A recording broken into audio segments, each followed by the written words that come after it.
And we're live. Hey everyone, you're watching Conversations in Pop Culture, and I am your host, Andrew Davis. And before we really get into this interview, I do want to remind everyone that you need to support and financially support what you love, whether it is this show, my guests, wrestling in general, or corporate media. I personally do not care, but without economic support, the things that you love or the people that you want to see continue doing what they're doing will not continue. So keep that in mind. But enough about that, because I have with me, hopefully I have with me professional wrestler Deklan Grant. So welcome back to the show, man. If your internet's working, which it may or may not be working. So hopefully it's working.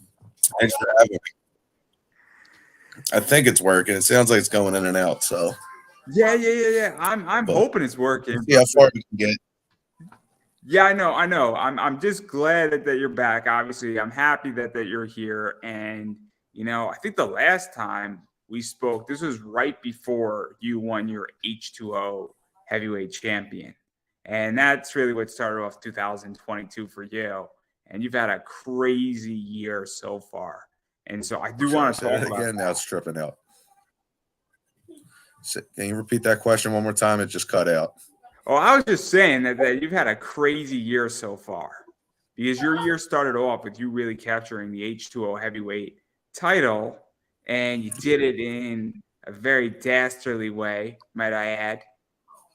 And and, Hey, and it's so what was this like? Because obviously, you're still new to wrestling, and it's a really interesting way how it was done. And I think it pissed off a bunch of people, and I thought it was brilliant.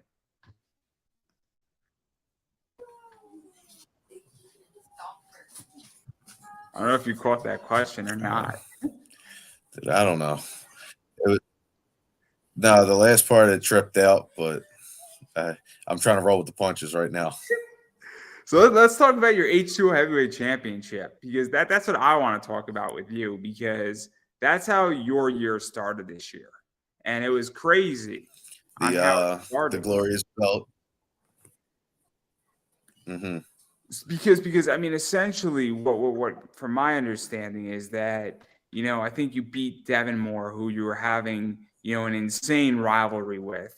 You kind of cheated to some degree, and then you got a lot of hate for it. But what was this like? Because I felt that before this you were viewed as a wrestler, but you weren't viewed or taken seriously, and this to me was that pivot in your career that's really started. And so what it was this like? Because the second you won that belt and then you started defending that belt against people like Chuck Payne and Jimmy Lyons and Reed Walker and Dylan McKay, I think you started gaining a lot of respect in the H2O locker room. And what was that like? Because I don't think prior that it was there, or you were viewed as a serious threat to people. And so what was that like?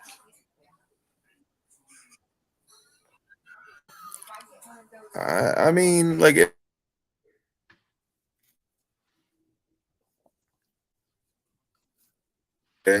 every day I woke up when I looked at it, I still didn't believe that.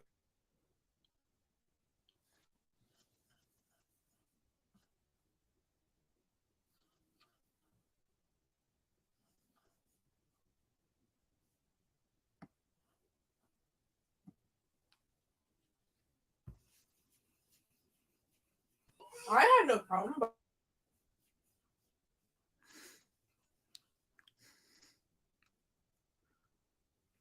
This is crazy. Oh, there's a friend of mine.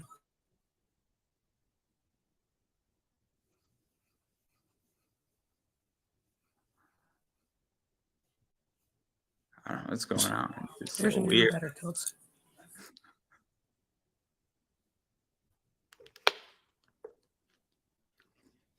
Cameo.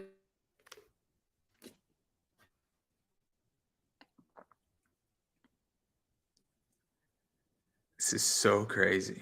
It's so weird.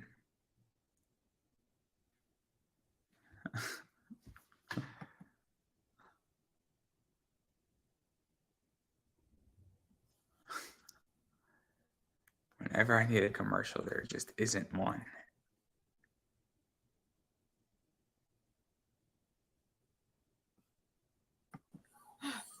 Hey, look, I'm back again. Is it on my end or is it on your end? What's going on here? I don't think I have a problem. This is like just so weird. It's just like not working. Clearly, the internet just doesn't want us to do this interview. No, they don't want to hear what I got to say. I'm being Yeah, censored. clearly. Either me or it's you. Do you have the Wi-Fi? I don't on? think it's me. I don't think it's me, but because No. There I may be too many people on Wi-Fi. I'm not on Wi-Fi.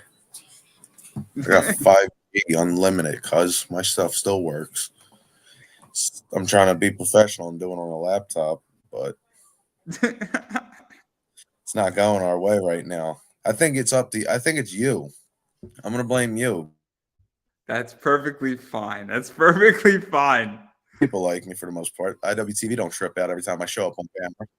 So it's the feds after you. So clearly, this is getting really interesting now. It's gonna take like an hour to calm down from that. But let's seriously talk about your ATO championship now, though, because Minutes of what this whole was- thing is going to be just us complaining. All right. I had no problem. The whole concept of just I don't know. It was a good time. It was fun. It went by seemed like it went by really quick, but really it was like 6 months, which for somebody's first belt, that's not bad at all. Especially the people that I had to face too during that whole run. Yeah, let's talk about that because That was an obviously, I mean, experience in itself. I loved your match between Chuck Payne and Devin Moore. I thought that was a great match. Jimmy Loin was also another great match. Mitch Vallon has been around forever, and that was crazy. And then Anthrax, I don't know if Anthrax, came up with you because I think he was also a student before. And Mhm. I don't know if he was in your class, but obviously he's relatively new.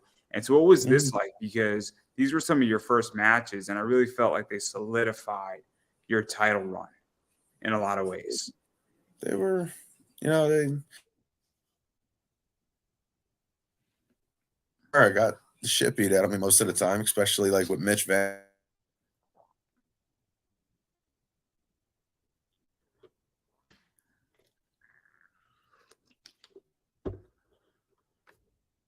Everybody. So dirty tricks. I don't know if he's still here. This is so weird. So ain't nothing a little eye poke and a fish hook can't fix. Yeah, you're like frozen, and I can barely you're breaking up. This is crazy. It's like the weirdest thing ever. It clearly doesn't want this to happen. The internet.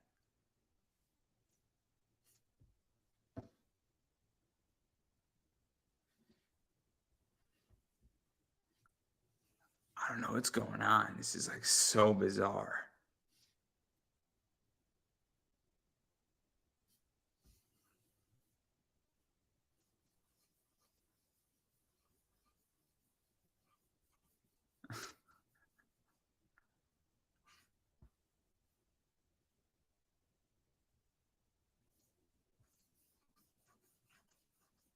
Oh man, I don't know what's going on. This is so weird.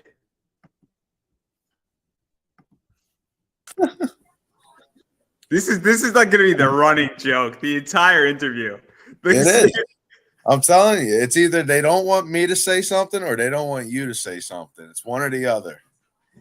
That's all I'm set on. This computer I'm on has full bars right now, full service. There's no chance in hell. This is And just so this weird. is Xfinity. Clearly, this is somebody just working against us. Clearly. You know what? I'm gonna talk very fast, so when you chop this up and edit it, just slow it down. We'll do it like that. We only get we only get 2 minutes of conversation, and then it goes off. So might as well. It was great. I loved it. I like poking eyes, kicking people in the balls. Next question. So how do you feel about Brandon Kirk? Let's just start there. Done. You just slurs the internet. Brandon Kirk. Yeah, how do you feel about him? Because I You mean, had a I don't few know. matches, and he's killing it right now. And I thought your match with him was great. I Yeah, did. I had a lot of fun with it. I felt bad because he wasn't feeling too good. This is, whatever. He wasn't feeling good at all. So it was like I was trying to like work with him in not like either passing out or just throwing up because he felt like shit the entire time he was going into it. Like you could just tell he was all like pale and everything. I'm like, damn, dude, like I feel sorry for this right now. But he's like, nah, I'm toughing it out. I'm doing it. So went out there and did what we could. All the credit to him because if I felt like that, I don't think I'd be able to get into the ring. Yeah, and what was this like? Because obviously, and then even talking further about this, obviously, Colby Carino is another one that you got to face, and he's been around a lot too. And what was this like? Because I feel like at this point, obviously Brandon Kirk and both Colby have been around a while, and obviously had great matches with them, and they really, I feel, made your title run something special versus, Yeah. facing, I guess, the normal H2O crowd, for lack of a better word. Not that they're not regulars there, but I felt like No, there's, I know. yeah, I it's get hard to what you explain, mean. isn't it? Like, I don't want to insult anybody. No, no, no, no. The level that them two are on compared to like some other people, it's understandable. It's Colby's a second generation wrestler, which was ironic that I thought it was kind of cool because it was like come full circle. My first actual match, like first wrestling match 1-on-1 was with Colby, but there was no ring. And then who do I lose with the belt to? Colby. And here goes the internet didn't trip out. I was waiting on it. I'm like It literally, doesn't I'm want you to watching this say it. clock. It doesn't want you to say it. That's what it's going No, here. it doesn't want me to spill. Like I'm not gonna incriminate no one. Like you're not gonna find out any dirty secrets. I'm not gonna let anything, out. I know how to hold my tongue. Christ, But internet's killing even me to right talk now. about that, what was that like? Because obviously, if Colby was your first match without a ring, and then your title run ended with him, it's very poetic. There's some serious history, Yeah, and it was kind of a cool way for you to drop the belt after 6 months. And obviously, I mean, you had a great run with it, and you had a great match with it, and what was that like? Because that doesn't happen sometimes in wrestling. People drop belts to other people and then, nothing really comes out of it, or it doesn't become, historic to some degree. mm. I mean, to Even be on a fair, personal history for yeah, yourself. yeah. I mean, I don't know. I'm trying to like really put the words together right now. I'm running off of no sleep, but I mean, I can't really complain because losing it to somebody on his level, honestly, means I got to step up a lot. I got a lot to improve on then, if that's who I'm dropping it to. Yeah, and then But even I to go don't know. further into this, because one of the things, and I was saying at the start of this, and it was getting choppy, is that unfortunately, wrestlers sometimes do not get respect or do not get their just dues, I feel, in the ring on what they can do. And Yeah, obviously, a title belt was, you got a title shot, you earned it, you won the belt, and then all of a sudden, your first defense, there were questions, but by the third or fourth one, I think, obviously the crowd was hating you. They were hating Jess in a lot of ways. But, I think people were saying, wait a second, you can go. And now you got a chance to show what you can do in the ring. And so what was that like for you? Because I think people were saying, what the hell is Declan Grant doing with the belt now? And then fast forward 3, 4, 5, hanging with Brandon Kirk, hanging with Colby to some degree. People said, oh, I get it now. And what was that like? Because it's a big pivotal moment, I feel, in your yeah. career. Because you kind of proved the doubters wrong, I feel. I mean, it's just like I don't know. I viewed it as just like, you know what? All right, I did it. I accomplished what I wanted to accomplish. I got as far as I did, and granted, a lot of the times I had some little tricks and everything like that to win a couple of them, but all in all, at the end of the day, I just felt like, well, if I didn't prove my point yet, like I don't know what else I got to do for it. But at the same time, I'm just like, you know what? On to the next thing. What's next? Like I had the belt, which is funny actually. I don't know if I was on here. Did I tell you the last time I was on here that Smart Mark Gary stole the belt from me? I don't think you told this one. All right, so this is pretty funny. I want to say it was after Mitch Vallon, either after Mitch Vallon or after Anthrax. Was it Mitch? All right, it was after Mitch. I I knew I put it down on top of the because it comes with a bag. I knew I put it down on top of the bag, and I had it with the rest of my gear and everything like that. Oh no, it's doing this. He like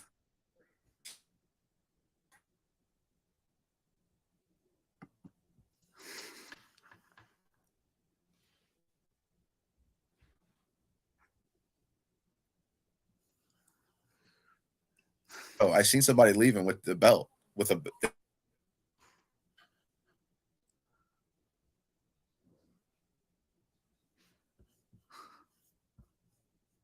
walk out with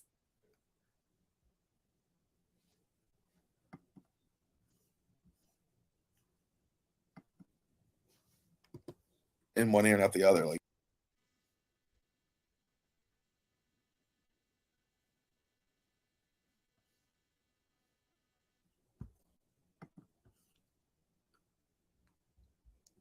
I don't know. It just happened. I'm so lonely. This is like so insanely crazy. This interview.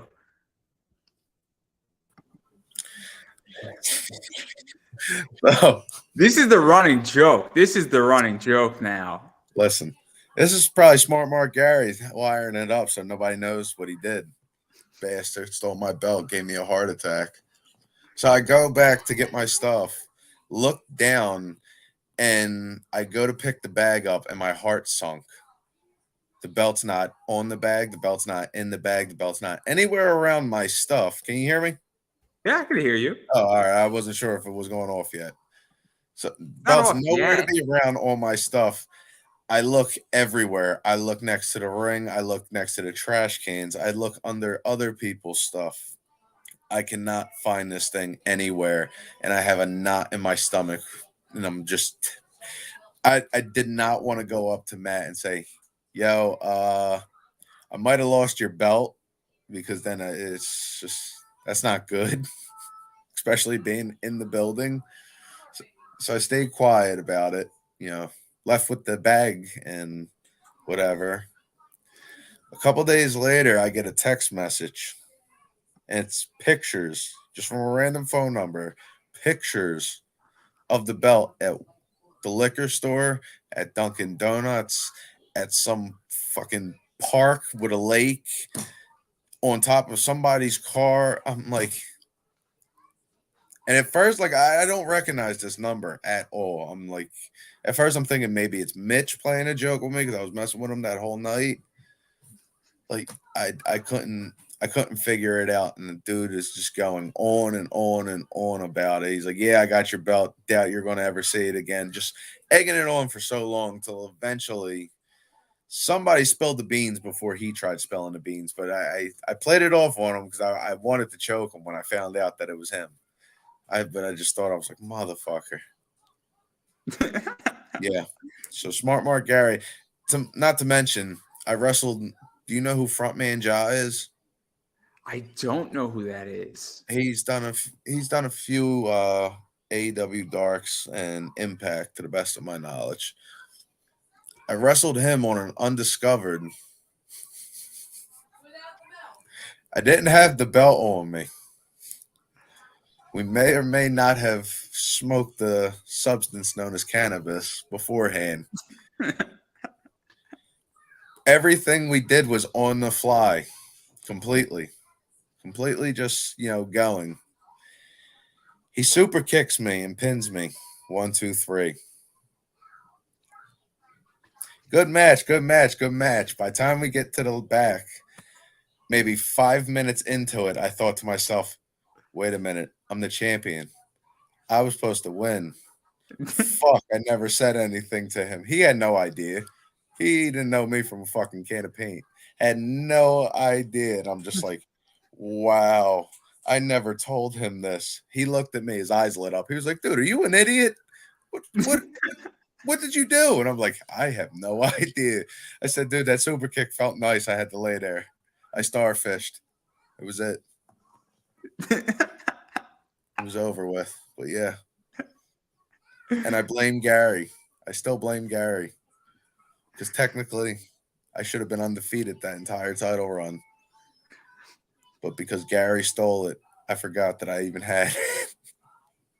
So to even talk about that, I mean, how did that all go over with Matt and everybody else in the locker room? Because now What, the you're Gary had it? no, the fact that you got pinned on an undiscovered Oh. and all that shit and being, completely, high and enjoying yourself and like kind of having a good time, but even just feeling it out because you must have felt that like this super kick is a really good ending to this match. And Yeah. like, what was that like? Because it's a weird thing when you're the champ, but you're also like, this is a good finish. Mm-hmm. I just like the entire time because I was zoning out the entire time we were going. I started thinking about Jerry Lawler. There was like a story of Jerry Lawler planning the finish while the match was going on. So I had that in mind the entire time. We didn't like when I say nothing was planned or anything, like nothing, we didn't call anything. We just went out there and just did stuff. And that super kick, it just felt so nice. And I felt like we were out there long enough. I just laid there. Just like, all right, there it is. Phil of the future. What you got, bud? I do. Sucks. So what was that even like though? Because even to go further into that, I mean, what was it like to completely just call a match on the fly? Because it's a really cool thing, right? Like the fact that it's not planned, and I guess because I don't know how well you knew your opponent, but even to trust your opponent or saying, "Hey, let's just have a good time and see what the hell happens," because it's cool when that happens, and it could go really bad too, though, right? I mean, Oh yeah, that's all depending on the two people, chemistry. Like that was the first day I've ever met him. I haven't seen him since then neither. But that was the first day, and the whole concept of that show was every match was picked at random. Just my match and his match was the only one that Matt announced. That was the only one. He was just like, you know what? That's your match for tonight. I was like, okay. Like, I'm cool. I'm down with that. Like everybody else, it was literally random at drawing, and everything is just go in there and just do it because in my personal opinion, it is the funnest way to go about it. Even if you just say, all right, we're going to go, this is the finish, and you just go out there. Like it's so much more fun than trying to remember everything.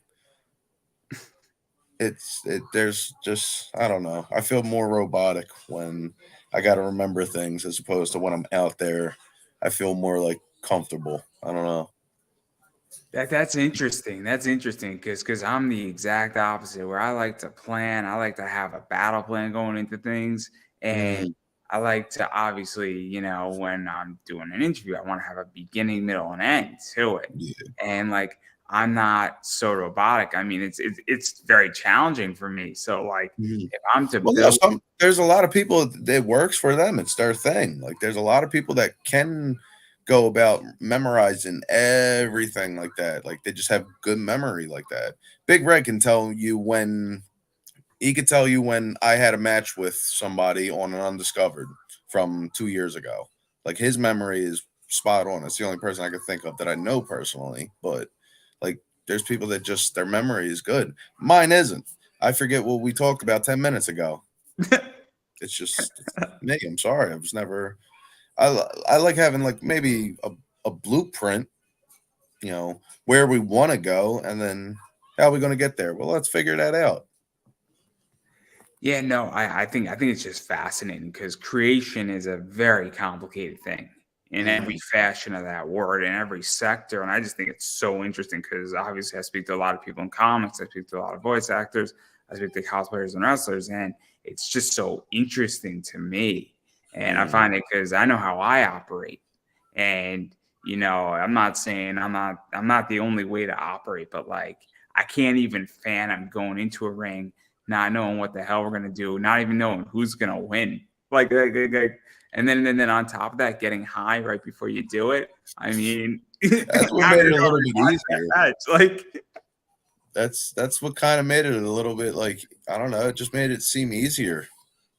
Like it just, because if you've done this for however long, like not only that, but like have watched it for years on end, like me, you know what you can do, like you know what your moves are, you know communication, even if it's not even verbal, just use your eyes, your body motion and stuff like that. You read each other and you just go and you do stuff. Like it's I say it's like it's as simple as that, but it's really like not as simple as that. It's just I feel like it's the person that you're dealing with, really, because like some people freeze up, like some people just like what are we doing, what is going on, like get a little nervous, and it's just like, dude, just keep going, like keep moving. Nobody knows what the hell's going on anyway. Like, I mean, I love watching. I can't say like I have anything against it. I love watching when people have a full thing planned out and go out there for 25 minutes and literally do everything that they said. That blows my mind, especially like when they're fast paced about it too. That blows my mind completely. Because like when I'm on that brink of blowing up, good luck. Even I can't even hear what's going on, let alone try to think about things. Like,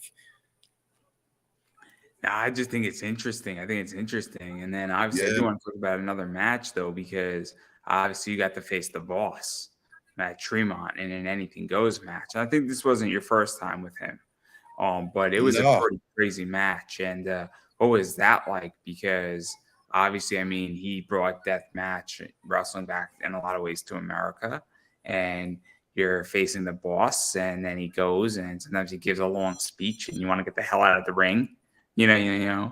every once in a while, like.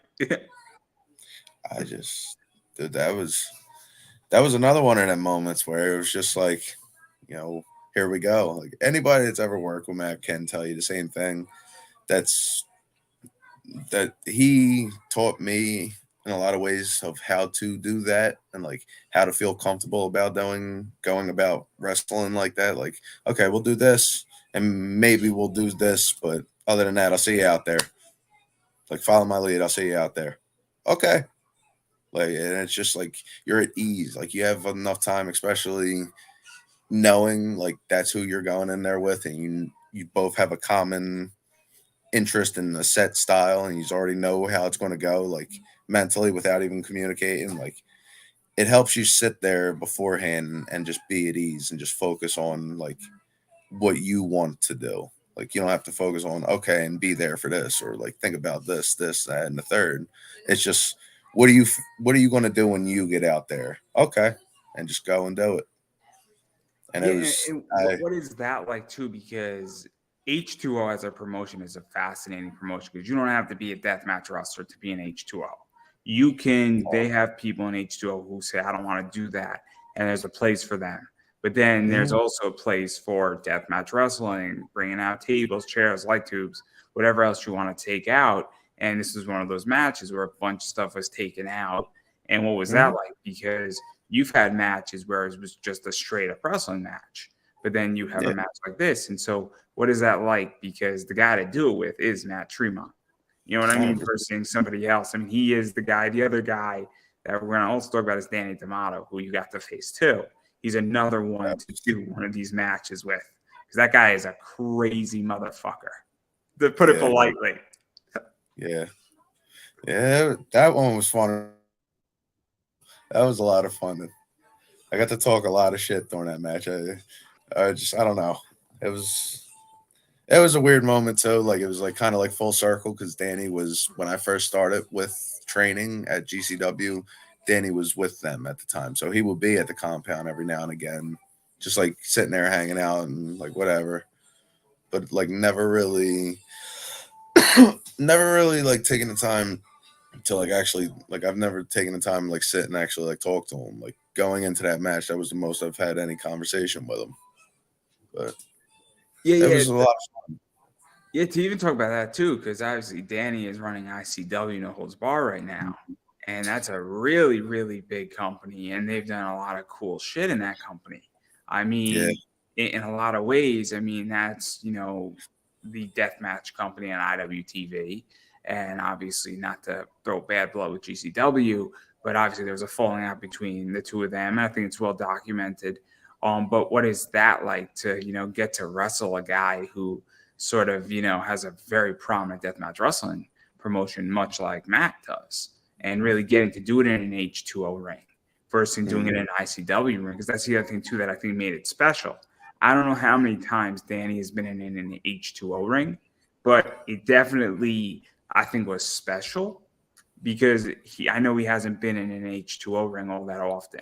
And you look at the guys that Danny wrestles, Danny chooses who he wants to wrestle versus having to wrestle anybody. If that makes any sense. I don't know if that's No. It makes total sense. Yeah, I get it. I honestly like I was like thrilled with the fact that it was. I didn't have to like think like maybe like what better way of like having a promoter like you want promoters to see you so they book you and everything like that. I'm about to go and wrestle the promoter so he can see firsthand or witness firsthand what I'm like and what I can do, what my abilities are and everything like that. And I feel like I made a good influence. Well, I can't make out the words right now, excuse me. But I feel like I made a point. Like I showed if him you that need me to come I've over and developed give you a since. few super kicks, man, I'm more than happy to oblige. Listen, I got hit in the head a bunch of times Monday. I'm still trying to function. All right. Oh, I had to I know wrestle. the feeling. I know the feeling. I didn't get hit in the head a few times on Monday, but oh my gosh, I just had Jimmy Monday was Lloyd a rough day. crunch me. It was ironic you were mentioning Jimmy Lloyd because I had to wrestle him Monday.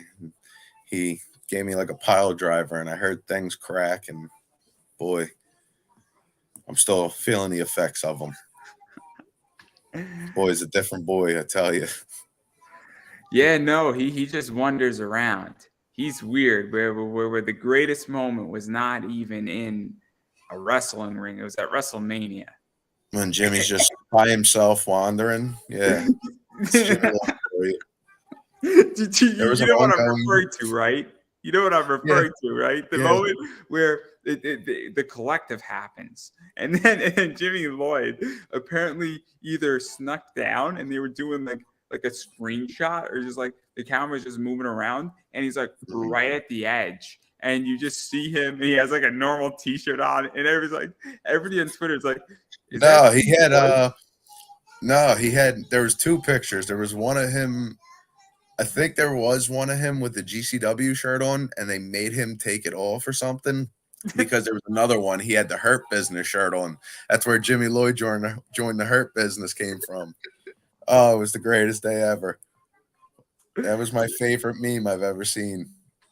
I haven't It's seen one of the anything replace funniest things since. in wrestling. It really is one of the funniest things in wrestling because it's so 100%. ridiculous. It's so ridiculous, and it's just like, oh, it's brilliant. It's absolutely brilliant. And oh man, just everyone's like, is that Jimmy Lloyd? Like, how did he get here? Like, It's Jimmy Lloyd. Jimmy Lloyd was backstage. Nobody knew that. He had a meeting with Vince and he said no to the contract. He just looked at Vince and was just like, "Nah, I'm good." And just walked back to his seat. I know that Jimmy Lloyd was in a suite at one of the WrestleManias too. I know that much. With Brett, I know that much. So The internet going again. yeah, maybe it's my internet. I don't know. I gave up a long time ago. gave up. Yeah. It's all right. I got comfortable for a second, but then started going.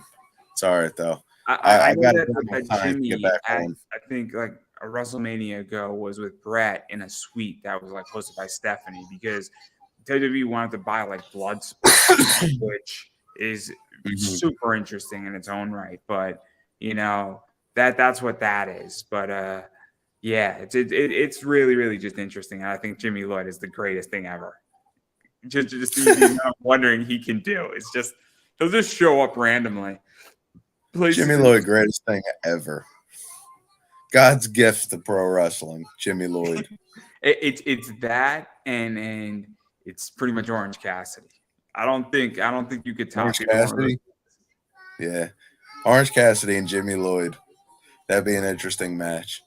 Because it would go from the laziest spots ever in the beginning to just chaos. It'd be a mixture of Chikara and Jimmy Lloyd Lucha. Jimmy Lucha Lloyd. Oh, you could add a whole nother take to that too. You could throw G Raver into that shit, and oh my god. and you No, can we make it won't. a scissor on a pole match, and there you go. No, we won't throw that in anything. I'm just saying that we could have a great match here, and just saying. But I would seriously pay good money to have Orange Cassidy wrestle Jimmy Lloyd. I think it'd be a brilliant concept. Sounds interesting. Jimmy Lloyd, Orange Cassidy, and fucking Sean Henderson. Triangle of death right there. Don't sleep on Sean Henderson. Sean Henderson is the shooter. He runs. What? You? Oh, I'm sorry. I'm getting the death stare right now. I'll take that back. Jimmy Lloyd, Orange Cassidy, and Jess Moss because she's the ultimate shooter. Ultimate. Yeah, let's actually talk about Sean Henderson too, because I like Sean Henderson. I think Sean Henderson is a brilliant booker. I think the guy knows how to book really good matches. I love Sean Shore. I think he booked a great match with you and Otis Kogahar.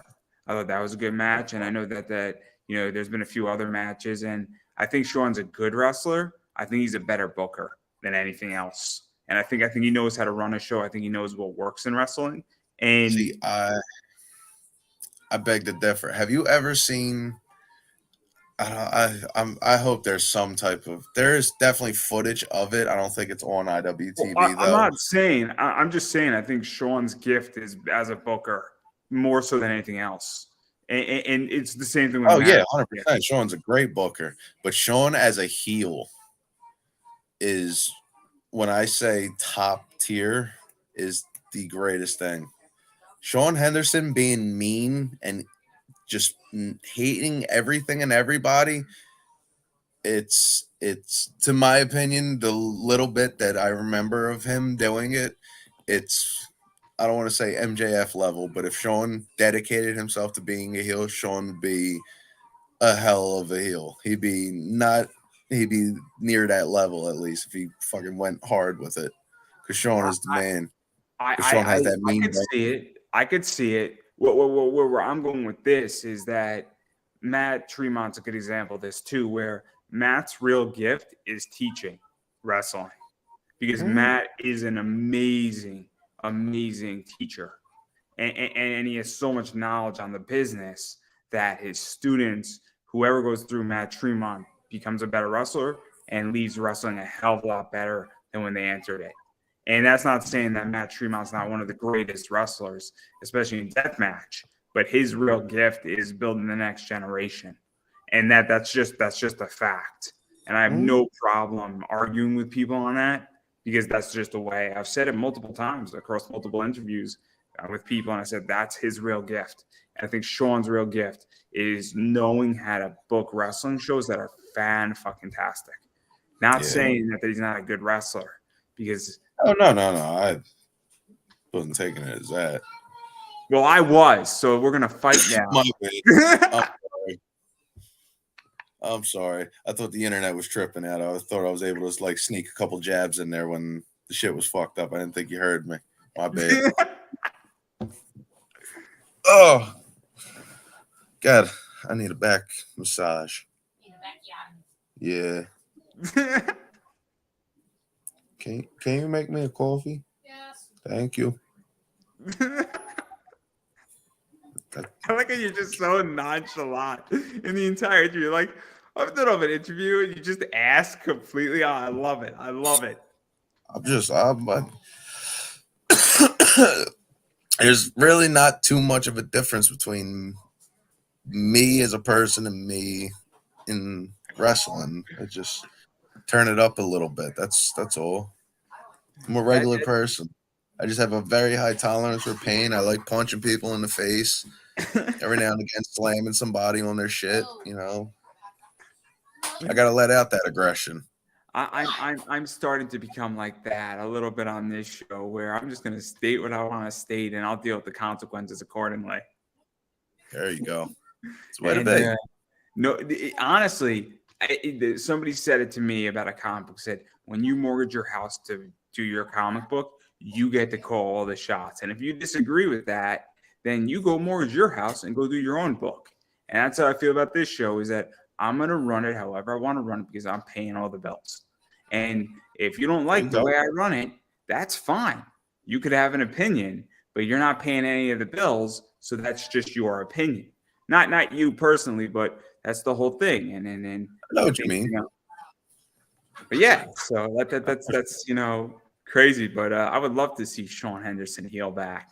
Now I really want to see this. Like, I'm really excited to see this. I'm gonna go look it up.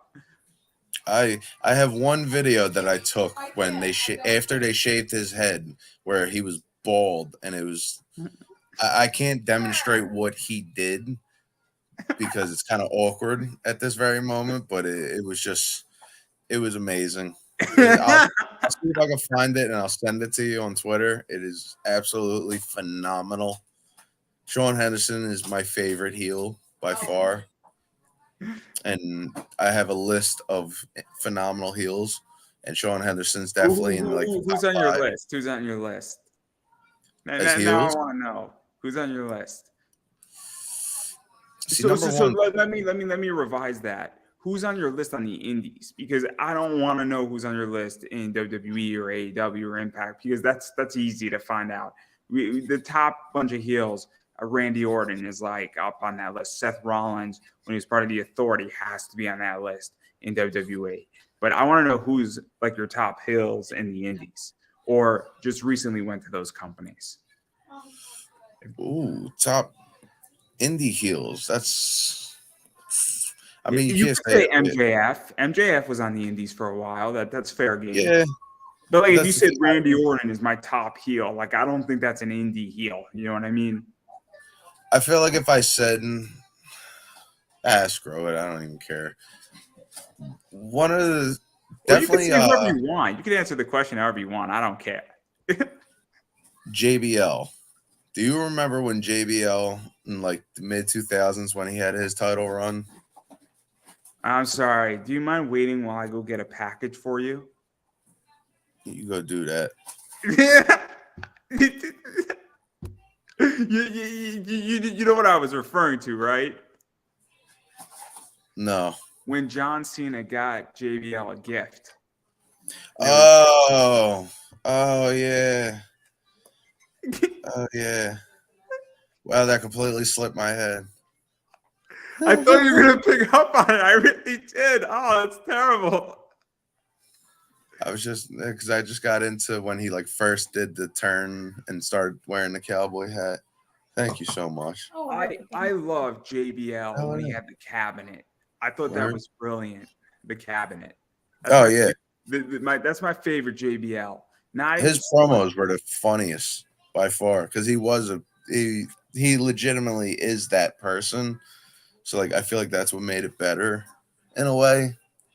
I mean, if he tried doing that stuff today, that wouldn't fly at all. In a lot of ways, it seemed like he was like Donald Trump before Donald Trump became president. It seemed like a lot of the things that he was doing and saying and stuff like that, like was shit that made people like freak out. Like, no, screw this dude. Yeah, no. I agree, and I think that that's one of the things that made him so good, though, is that he was saying so much stuff that just got under people's skin. He And, was he was believable because he probably meant some of it. In all honesty, he probably the way he said it, he sounded like he meant it. yeah, and you know what it is? I mean, looking back, and I don't remember all of what he said, but even still, I mean, he really hit, in my opinion, when he started wearing the cowboy hat and all that stuff.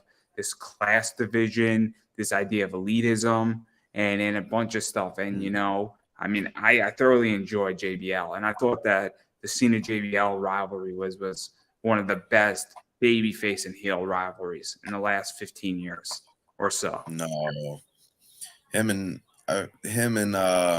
Eddie Guerrero by far probably his best.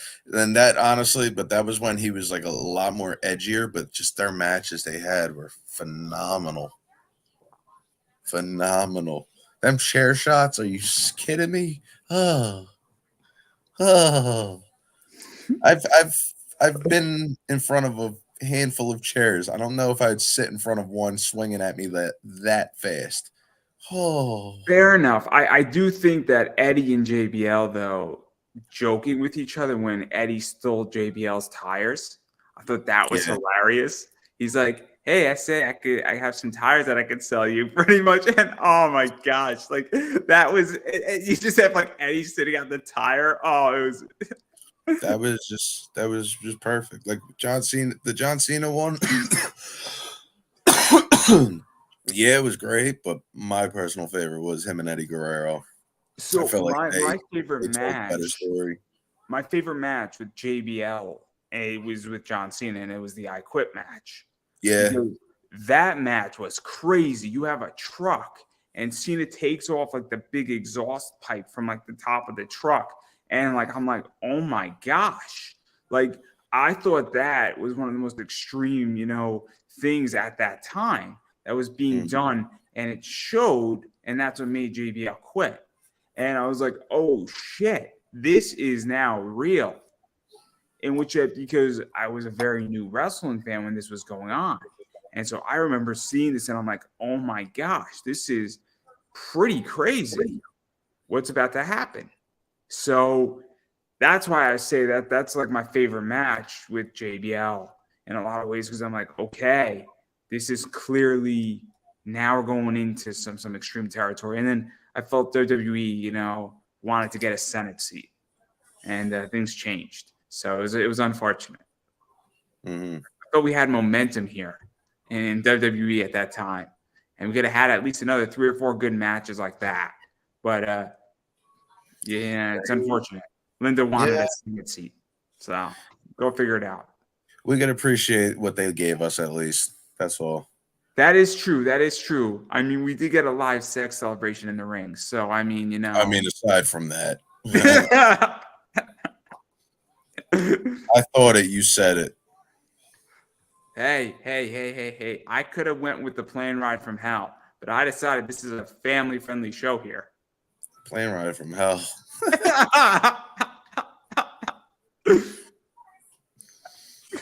That just sounded like a terrible time. Like, oh my god. The amount of alcohol that was drunk before they even left. Nobody died. Yeah, right. Like, what the hell? Who could have? That either was over exaggerated a little bit, or these men all have some type of liver issue later in their life, and like didn't tell anybody, because there's like, how do you consume that much and being up in the air? Like nobody was throwing up, nobody was sick. I don't even think this is what my understanding of that circumstance is. I don't even think they were up in the air when half of that shit was consumed. I think they were just sitting on the ground. They were on the ground. Yeah, they were on the ground for like 6 hours before they went up in the air. No one threw up though when they started going up in the air. Who the hell like decided, yo, let's start fighting and wrestling and stuff? All I know is that Ric Flair is now starting to talk about it, and it's so interesting I mean, all I know is that it's mind-boggling to me, and I love it. I love every little thing about that. So I have to say that Dark Side of the Ring did a great job documenting that entire thing. And holy shit, man, what I would pay to be a fly on the wall for that. Oh my god. Fuck that. If I would have been a fly on the wall, you would have ended up dead. Well, at least I would have gotten a good show while I was flying around. Yeah, 100%. Watch Michael, what's his name? Michael Hayes get his ponytail cut off while he's all sloshed. Oh boy. Oh man. Oh from man. my experiences, it's like at least probably a plus that wrestling has changed and phased away from the hard drugs and whatnot. Like I'm sure they're probably still lingering around somewhere, but not anywhere to what it seems like they were back in them days. Like everybody who's all jacked up, looking like fucking statues, were on Percocets and whatnot.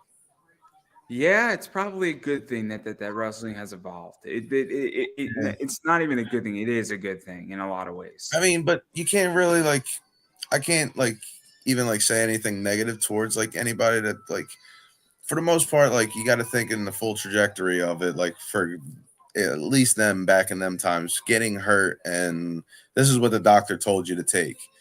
You started taking it because of pain, and all of a sudden, that's all it takes is a couple of days of taking the pain medication, and you're hooked on them. So it's like you can't fault anybody for having issues. Also, if we look back at the day, because me and Tyree Taylor were talking about this, let's be realistic. Twitter, Facebook, MySpace, cell phones with video weren't around. And so, oh all my this God, cancel culture. Are you kidding me?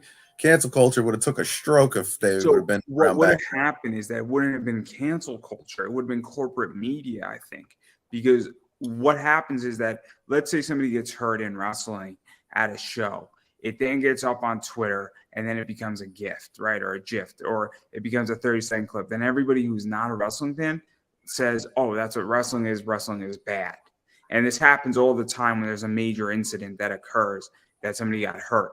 And so imagine that when all this shit was going on, if social media was around, this would have destroyed wrestling from the inside out, without a doubt.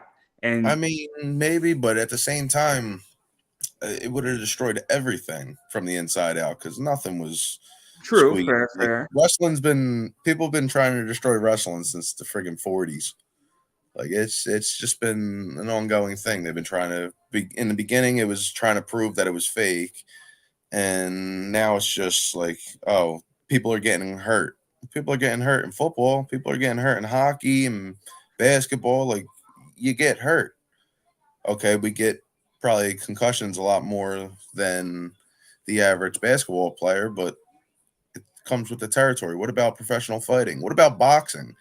Every time somebody gets knocked down, that's technically a minor concussion that they have. So every time you see somebody get knocked down from a punch, they drop and they take a couple seconds and get back up. They have a minor concussion. Why aren't we crucifying boxing? Like, just it is what it is. Like, nothing you can really do about it. I mean, look at football. Every game, somebody gets a concussion and then they get pulled out of the game. There's no question about it. I mean, I'm a Giants fan. What was it, like 4 weeks ago? Daniel Jones got a concussion, and then didn't his backup also get a concussion? And then didn't Saquon Barkley have to play quarterback and they won? Don't giggle too much. The Giants ain't gonna do shit. But hey, I was hoping for the Eagles. I was going to be I'm sure we were at the top of your list like every other Giant. Let me explain. I have my own selfish reasons here. Please. It's all about me today. It's not about anybody else. So if the Eagles went 17-0, I would have gotten $100 worth of comics for free. But they lost. So that dream's over. Well, I mean, I'm very sad. It is what it is. One win, one loss don't mean nothing. I wanted free shit. That's what it was about. Have you seen the rankings for the AFC and the NFC? It's like every team except like 2 are in the playoffs. Every single team, like everybody's up there. Everybody's actually like pushing. Like it's up in the air right now. It's crazy. It's crazy. All I know is that Tom Brady's having a bad week. That's fine. I hope Tom Brady has a bad year, and I hope he has a terrible year the year after. I hope he retires. I mean, he's having a horrible week. He That's lost like fine. $45 million this week. It's insane. Good. Good. Am I supposed to shed a tear for Tom Brady losing $45 million? Kiss my ass. I just say. I hope he lost understand. another $45 million while we talk about it. I'm telling you, this FTX shit, you own like 1% in it. It's crazy. It's like it's so insane, but it is what it is. But yeah, no, it's. But now I really want to see Sean Henderson now as a heel. Like I'm gonna push for this. Hell of a transition. I just Hell want of to a push transition. I love it. I just want to push for it. I'm gonna like get a change.org going to make Sean Henderson a heel. I expect your signature on it. I expect it.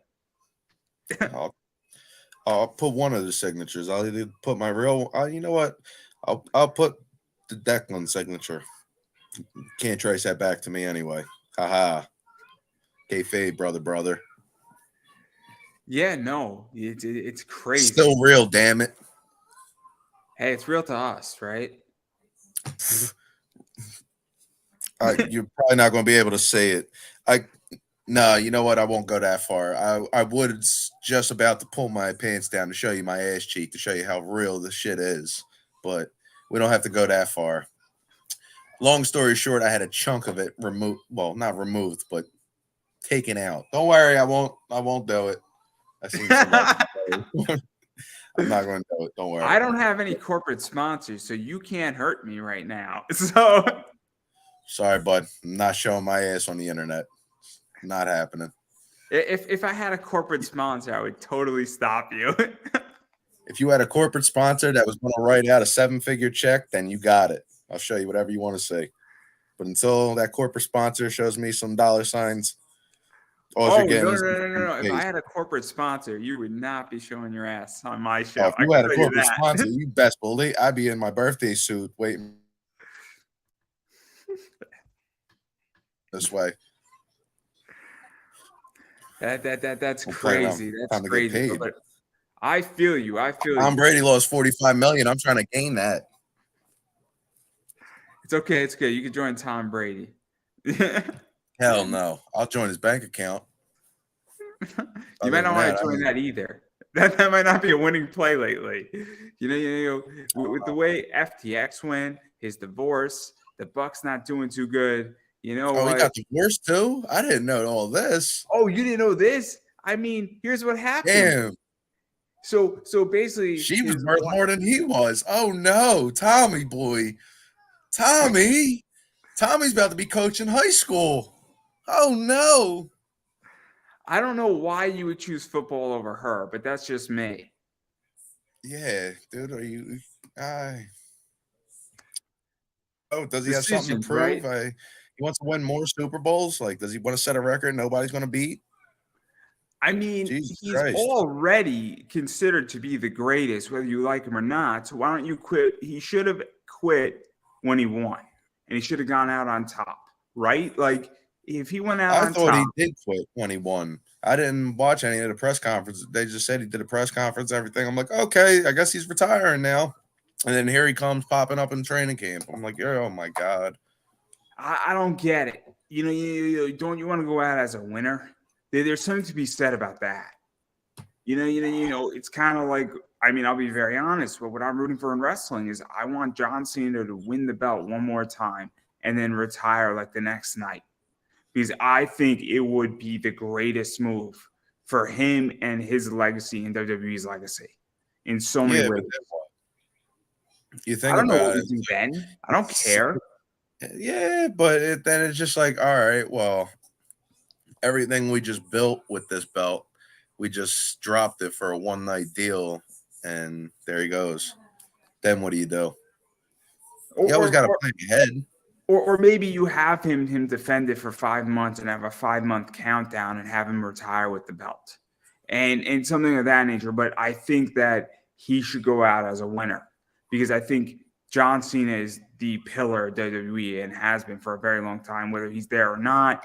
When you think of WWE, you think of John Cena. It's just the way you think of it. They're a synonymous brand in so many ways, and it's good for business and it's good on a corporate level. So you got to let him go out as a winner. You can't let him go out as a loser. It's not going to be good for the business in the long run. And I'm not talking about the wrestling business. I'm talking about the media side of it because they're different. Yeah, in a lot of ways. I guess it makes sense. I don't know. That's just what I think. That's how I would run it. Now, I wouldn't run it just like, cool, we're done. He beats Roman and then basically says, I'm out, guys. Suck it. Hollywood, here we come. I want to drop it and that then Roman way. gives it back. I feel like they're keeping it. They're trying to keep it on Roman though, so Roman doesn't say, "Hey, Hollywood, I'm here." Yeah, I don't know what they're gonna do with Roman. I don't know what they're gonna do with Mandy Rose. Throw all the money that man wants. That's what I say you do with him. But at some point, that man is asking for 8 figures. You find a way to do it. True. Or you find somebody to replace him that can replace him. Honestly, I think that the Usos need to be making good money, and I think Sami Zayn needs to be making good money too. I don't know about Paul Heyman. They do. I'm sure they do, at least by now. Like their positions and everything like that. They all just renegotiate it. Sami is the key to that entire group right now, without a doubt. Because Sami shouldn't have worked. And what Sami just did with the Usi thing was brilliant. I guarantee you he made WWE $1 million in seconds with that. In seconds. Sami's a gold mine. And I don't know, did you see the clip, by the way, of that? Yeah, where they all started laughing. Good for him. Good for him to try to keep a straight face in front of everybody. I would have laughed. I would have not been able to hold it in. I think Paul Heyman held it in pretty good. And I think I forget who's the third cousin. I forget his name, like yeah. Soka, like something I want to say, or something like that. Did I tell you the truth? I watched like pay-per-views. Right? I know exactly what you're talking about. I don't want to butcher it.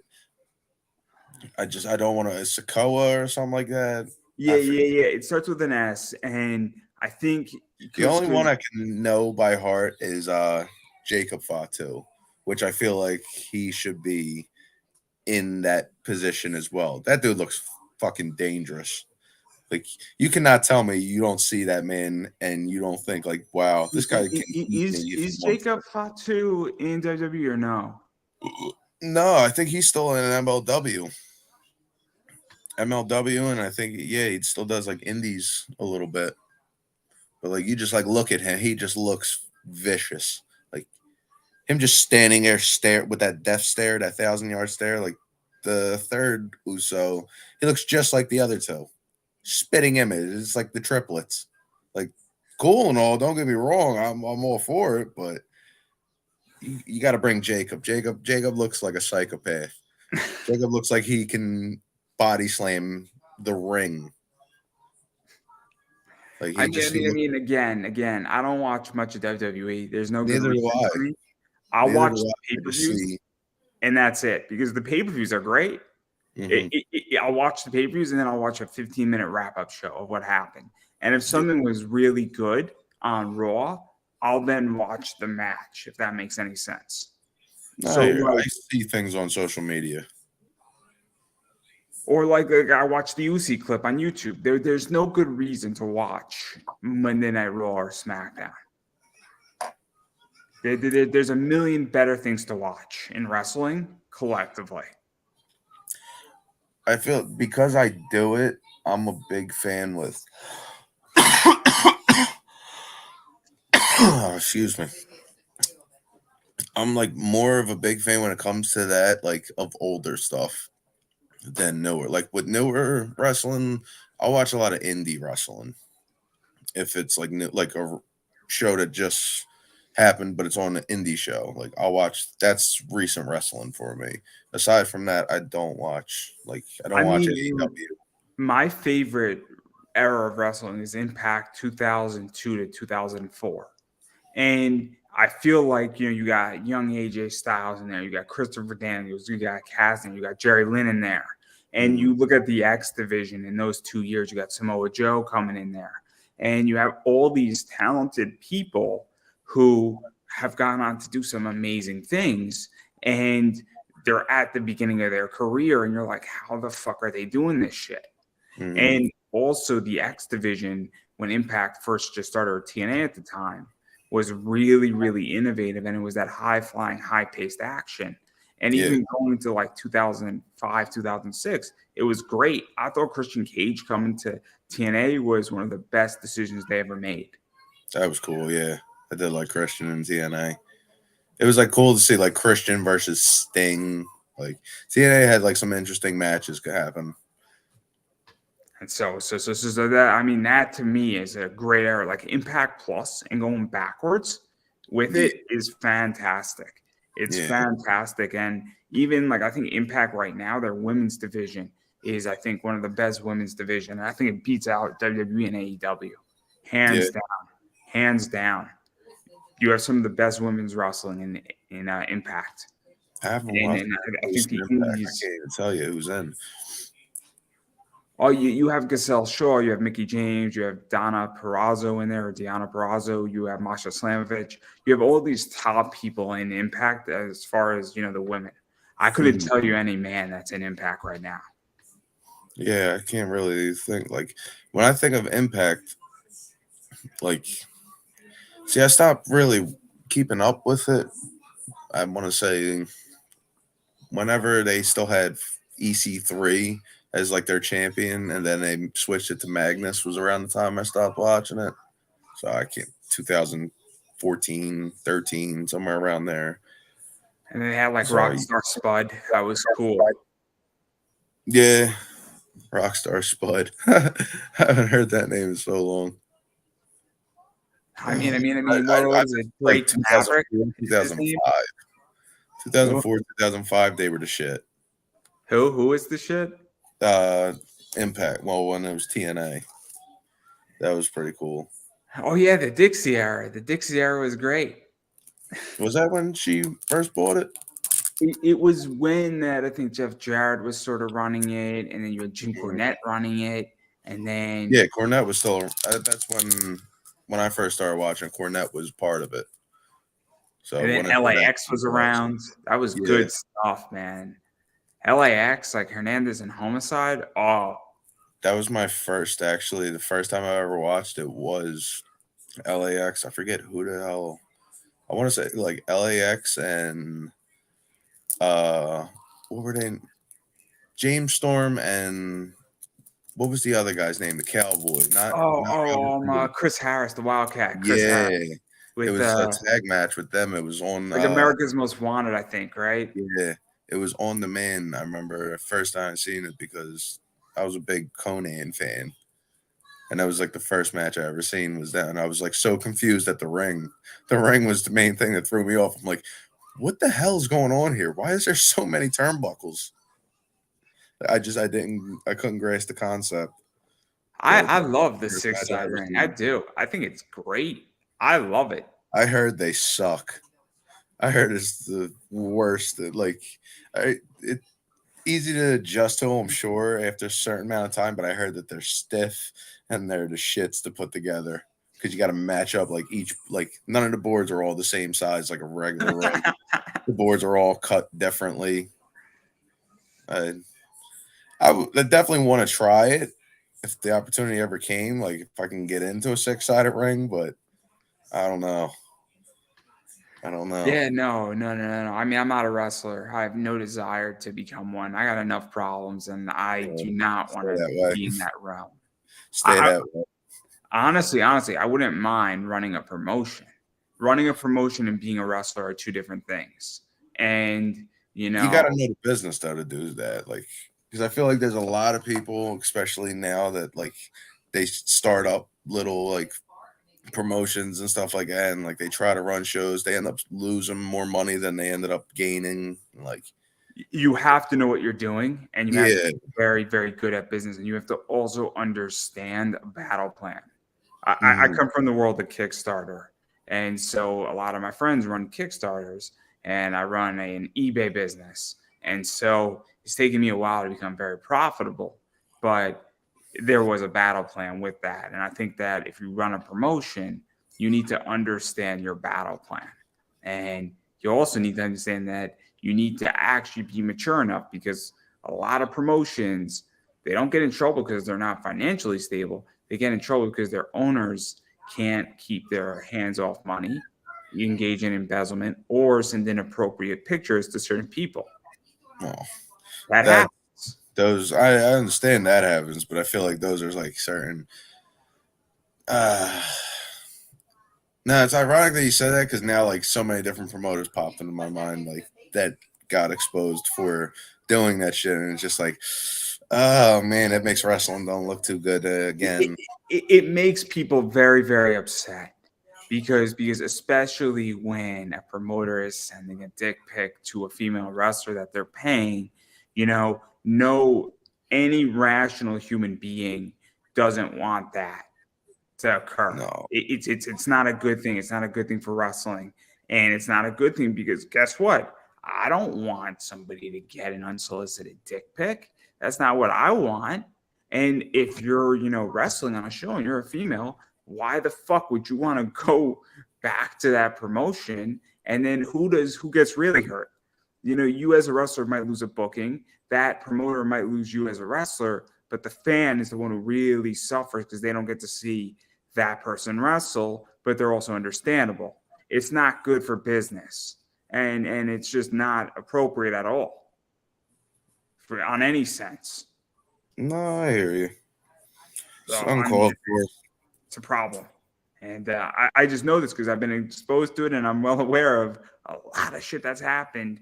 Because when you were sponsoring wrestling events and the promoters are doing shit like this, you're like, great, I don't want my name near that shit.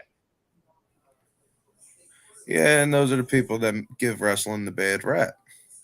So it's like when there's people who are trying to, do good and even like trying to get legitimate sponsors, people go and they see some shit or they hear some shit on the internet like, oh, well, this promotion did this promotion did that. And it's like nobody wants to put their name on that. Yeah, and look, I mean, I am in the process of getting corporate sponsors for this show. There's a lot of questions that come to me saying, who do you deal with? How do you deal with people? What has been said? What is the problems that you have with people? And companies have a right and they should ask that. And I'm not a wrestling company and I'm not streaming. I mean, it's going to be seen and read at the sponsors, but even somebody's when they're spending like $50 a month on me, they're concerned, let alone spending a lot more than that. So it's a very interesting thing, to say the least. Yeah. Yeah.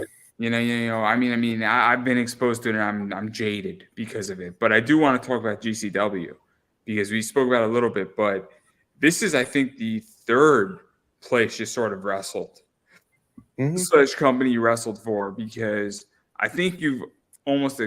Sean Henderson's promotion is, I think, its own thing, but it is connected to H2O. I think you've Hmm. wrestled up in Worcester, but I still think that was under H2O's. That was on their H2O. I did a Beyond show. It was a pre-match for, I forget, it was Tony Deppen and I forget who he wrestled. It was an Iron Man match, but that was at H2O, but it was under Beyond. Yeah, I don't Originally, know that one. I don't know that one, but the reason why can't I remember bring the this guy. up is that obviously GCW and IWTV has separated. I don't think I'm stating anything that isn't already known. Mhm. But there's a settlement series to settle everything, I guess, between them. And you've been a part of that. And I know CPA was on that show. I know Jordan Oliver's been on that show. I think you had a match with Jordan Oliver. I think you've had a match with Grim Reaper, which is cool because that guy's been around forever. We had the same trainer, me and Reefer. And that's even crazier. Don't worry. We won't talk about murder here.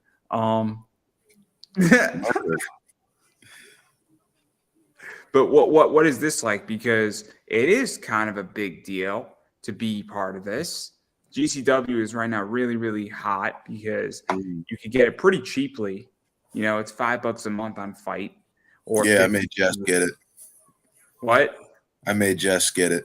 I said you've been stealing my IWTV account, so you get this. You get this. That's great. That's fantastic. Yeah. I mean, I just bought mine, and I'm super excited for it because why wouldn't I want it? You know, because those pay-per-views at $14 a pop every weekend, that shit adds up.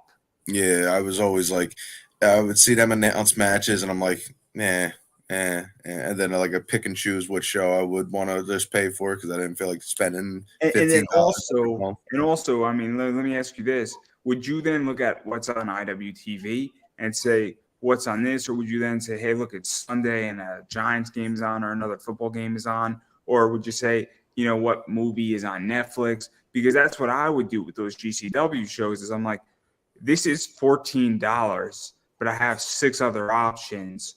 What's the best option for me? Because I don't mind spending money, but if I know a Beyond show is going to be a B+ show and the GCW is going to be an A-, but one of them is free and the other's not, that definitely factors into my decision. Yeah, I can see that. See, I'm the type of person I can maneuver, like not necessarily paying attention to both, but like the last couple weekends I've managed to pull off watching. The one night we were watching ICW at the same time of watching the World Series. Fucking Phillies broke my heart. And then last weekend I had NGI on the laptop and then ICW on a phone. I'm watching the both of them. So how did you feel about Casey versus Mickey? That match I didn't get to watch. That was the only match I didn't get to watch. We can't. What the hell was going on? I remember it was like last minute. I think. What the fuck happened? I can't remember exactly what. I don't know if it was the baby was crying or something, but that was like the last match I didn't watch. I think it was after Matt and Cruel is when I stopped watching it. Matt and Cruel is good. Dr. Redactor and Hoodfoot. That was crazy. That was crazy. I didn't know who Dr. Reactor was, and I knew who Hoodfoot was, but I'm like, this is going to be interesting. I'm going to use it as a cooler match, maybe grab some to eat, go to the bathroom, and then I started watching. I'm like, holy shit. Like, this is like insane. Like, he's putting on. Take a seat. What? What'd you say? You thought to yourself, all right, wait, never mind. Take a seat. I definitely thought that was crazy, and I thought the Danny D'Amato and Brandon Kirk match was great too. But I thoroughly enjoyed it, and they got something this weekend too, which should be good. But I don't know what's going to happen, but I think Brandon Kirk has Cruel, I want to say. I think so. I don't know. And look, I haven't seen anything on Instagram or anything like that. I could assume so. I mean, you know, I took a break from deathmatch wrestling, and I took a big break from wrestling in general because I was exhausted from it. And no, I don't blame you. I get exhausted all the time too, but that's why I end up watching old stuff. Old stuff reminds me. It's either I'll watch something old or I'll go and have a match, and I'll feel good about it afterwards, and just be like reminded, like, oh yeah, that's why I like it. Yeah, no. What it was for me is that I just took a break because I was watching a lot of it, and then I felt like it was just all getting the same. There's a reason why I'm not interviewing comic people for the next 5 weeks or so because I'm just burned out on my show from interviewing the same people, and it gets stale, in my opinion. Yeah. So when you mix shit up, you know what happens? Things get interesting.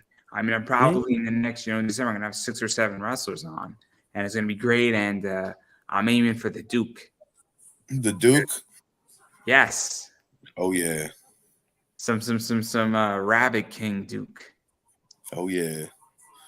One half And of the what are they? The Mega Bastards. are they? Is John Wayne I Murdoch don't from know if Megabit? I don't know if they still are, but they had a hell of a match at NGI. That was pretty good.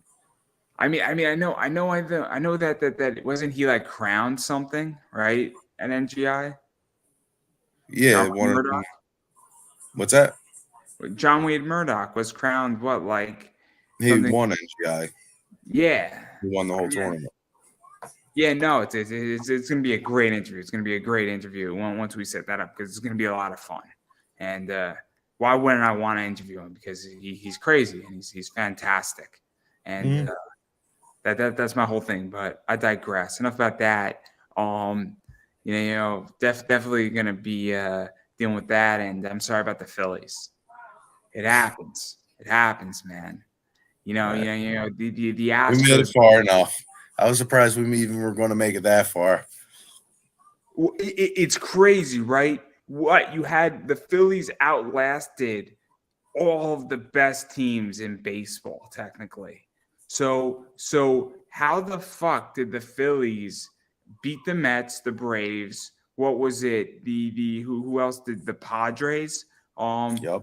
The Dodgers were in there, right? Am I missing somebody here? Or No, what was it, Dodgers? the Marliners or the Mariners, I think too, maybe. I don't know. Because I the phased Phillies out. were a wild card, right? I mean, they were the Yeah. other wild card, right? And that's what was crazy about it is that they were a wild card team that was third behind the Mets and the Braves. And the fact that they made the World Series was crazy. But And the people had a Astros lot of pitched. banking on them Yankees too. I'm only saying that because Homicide's a diehard Yankee fan, and I like poking at him about it. I kept telling him I'm going to buy him a Phillies jersey, and told him that it's okay. He's allowed to come party with us when we win. He's welcome to come party, just as long as he wears a Phillies jersey. But boy, were we disappointed, because it would have been great to see that man in some type of Phillies at the parade, drunk, talking shit to people. It's whatever. It happens. It's unfortunate. I have plenty of people I know in Philly It's who all are right. very There's upset. the good old Philadelphia saying, "There's next year." It's all right, man. It's all right. You know, it is the Mets were supposed to be that team this year. They were supposed to, and between DeGrom and Scherzer, and that was just a disaster. It's just a disaster, and the Mets have a lot of soul searching to do, but it's going to get interesting. But they got Diaz, the Mets, and DeGrom's going to I think to Texas. I want to say. I have no idea. I don't even keep up with the Mets. I sell sports cards, so I need to know this. Everything with me, I know so much about everything, not for the right reasons. It's terrible. I mean, hey, I'm full of useless knowledge too. It's all good. I wouldn't say it's useless. I mean, No, I'm making some money off of it, but yeah. I get the point. I get the point. It's not like, but I can tell you what's useful information. Sean Henderson as a heel.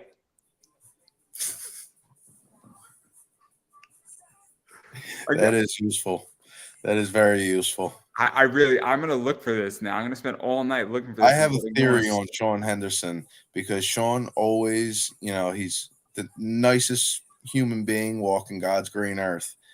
But I have a theory that every time Sean, dude, I love you so much. Thank you for coming. Like, happy to see you and everything like that. Gives you a big hug. He turns around, he twirls his mustache, and he goes, "Huh, I fucking hate your guts," and just walks away.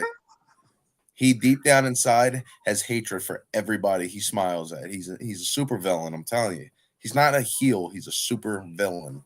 Oh man, see now I really want to interview Sean Henderson. His house is like a lair with like fucking bats and shit. He has like the bat. It looks like the Bat Cave, only it's like super evil. He has a chair that spins and drops people into like shark infested tanks. Oh man, now I really want to interview Sean Henderson. Now this is my goal. Now I'm absolutely going to interview Sean Henderson. I might even reach out to him. He's not going to expose the dark side. I'm telling you, I've seen it. Okay, he's turned to me and he's looked at me. He's like, "I hope you break your ankle out there," and just like walks away. After he tells me he loves me. He whispered it to my ear.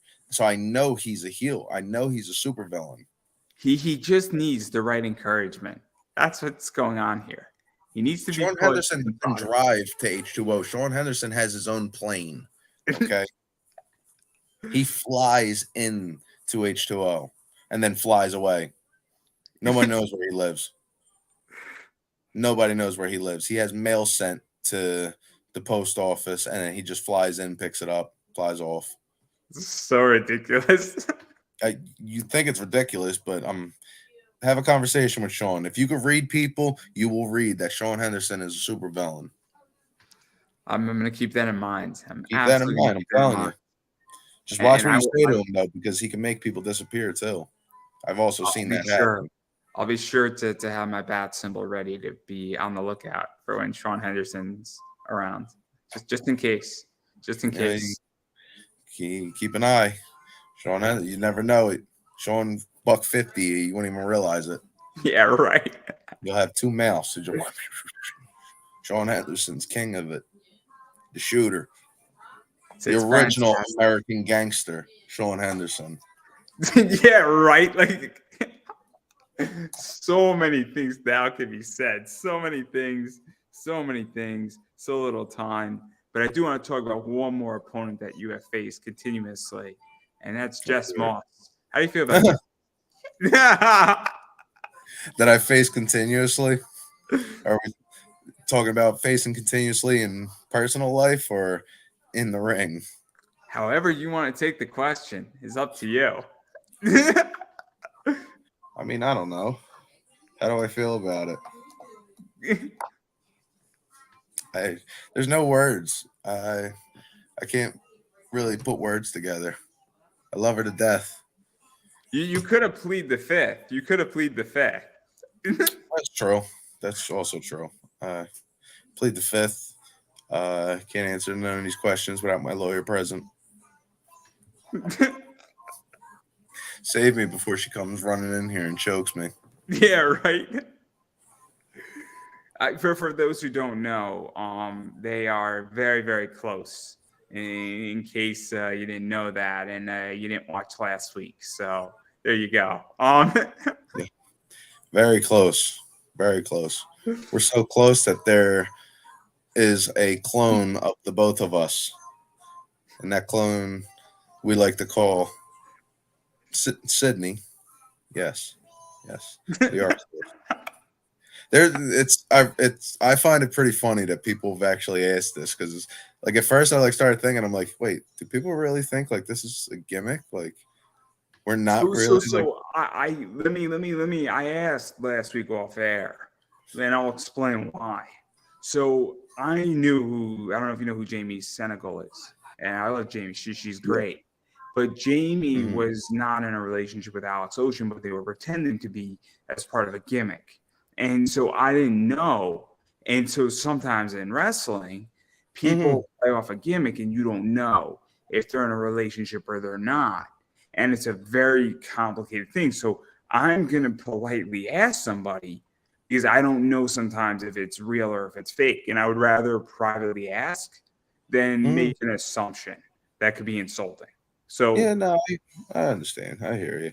I just figured with the way things are now and people having access to social media and everything like that, nothing's hidden anymore. Everybody knows who's with who. And I feel like especially in wrestling, it's more common for two wrestlers to be together. How many wrestlers out there are married with each other? How many have kids with each other?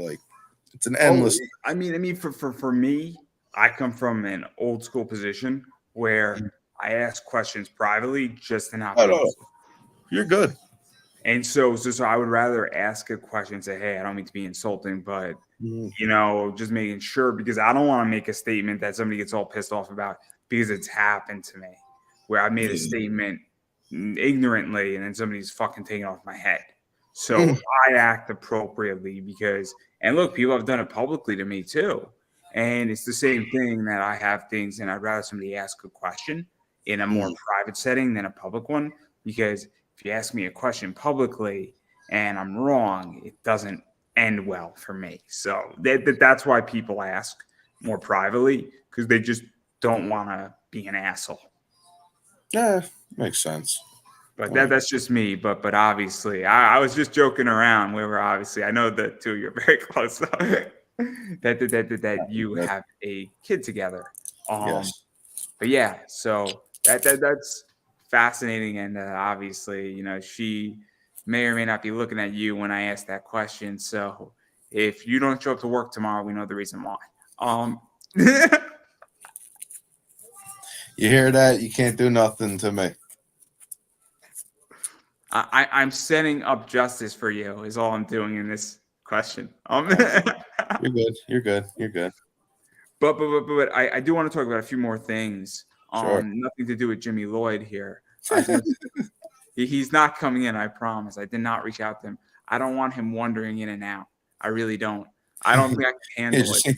Hey, okay. He'd have the phone like pressed against his face. He wouldn't even be on a computer. He'd be sitting there like, yeah, that's cool. But I actually am curious how you view the state of wrestling, because, and I know I asked you this question last time, but I'm curious if you know how you still view it now, because to me, wrestling is constantly evolving, and we've gone through the COVID era, but I don't know how much we've gone out of the COVID era, and I'm coming back into wrestling after taking about a 6-month break. And now coming back into it, I'm about 6 weeks in. And so I've noticed a bunch of stuff, but how do you feel that it has evolved? Because we're not in the COVID era anymore, but we're also not out of the COVID era, if that makes any sense. I feel like we're in a hybrid, weird place in wrestling, I feel right now. Yeah, I mean, it's still like, I feel like with like the streaming and everything like that kind of like hurts the whole aspect of going physically. Like for the people who are like close to wherever a show's going to be, knowing that, oh, hey, if I just spend $10 a month, like I can watch it for free live at home. Like in a way, like it kind of made people a little more lazy in some way, shape, or form. But I feel like at the same time, it like also gave the people who were scared to get sick an option. Like, hey, you can go and wear a mask, go for it. Like, just come out. It's a lot funner when you're there in person than sitting at home because you have more distractions at home. Like for instance, like I said, I didn't watch the Casey and Mickey match. Distraction. I was distracted by something else. If I was there, I would have been glued to it. Well, I would have been terrified if I was there. I could tell you that. I would have politely gone to the back, put my back against the wall, and just said, I'm staying out of your way. No, I would have found a comfy seat and I would have enjoyed it with a smile on my face. That's the best part. When you could actually like put yourself down and watch the show live and just get lost in it. Oh, no, I just would have wanted to been out of their way because I do not want to get in front of 100% get out of their way, especially Mickey. Mickey will take your head off. You're getting out of Mickey's way one way or another, whether you like it or not. I don't want to be on either end. I don't want a light tube coming at me from Casey, and I sure as fuck don't want a light tube coming at me from Mickey. And I've interviewed both of them, and I don't want to be on the end of a light tube from either one. I don't want to be on the end of a pillow that's being swung from Mickey, let alone a light tube. Okay, I don't just know. No, Mickey could swing a bag full of feathers at me. That bag full of feathers is somehow going to split my head in half or possibly give me a concussion one way or another. So I agree. I just don't want to. I would rather face Matt Tremont than Mickey Knuckles in so many ways. Oh, you're cutting a knife there now. It's like saying, hey, what do I want to play Russian roulette with, a Glock or an AK? I think I would be less injured with Matt than I would be with Mickey. Oh, don't hold your tongue there. Just because I'm sitting here talking in one piece don't mean nothing, okay? that don't mean too much. I kind of talk with like a lisp now. I side of my face goes numb a little bit after he popped me in the jaw. I bit my tongue, and it really hasn't healed up since. Plus, I'm thrilled that I wasn't on the end of it, but the way I've seen him swing there's a couple times lately, yeah, I'm just saying that I think I'd rather fight God. I'd you'd rather rather fight stand who? toe to toe and fight. I'd rather fight God. I'd rather fight God, no matter how big he is or how powerful he is. I'd rather fight him over the two of them.